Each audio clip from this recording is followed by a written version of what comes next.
السلام عليكم، أنا أخوكم عبد الله طارق، حييكم جميعا. بالبداية أتمنى نصلي على النبي محمد وعلى آل محمد.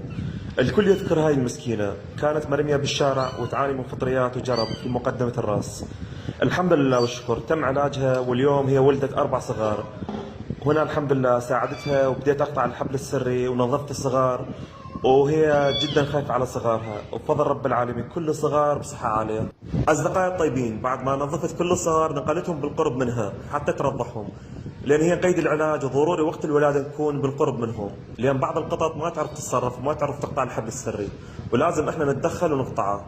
وأهم فقرة نسويها لازم يتوفر الطعام دراي فود ومعلبات طول فترة الحمل، لأن القطة الحامل تحتاج أكثر وجبات. وهنا قدمت لها وجبة طرية من الطعام، معلبات دجاج. وبالنهاية الحمد لله صارت بمكان آمن هي وباقي صغارها، بعد ما كانت بالشارع تعاني وتتألم. الآن هي بخير في أمان الله، ربي يحفظها.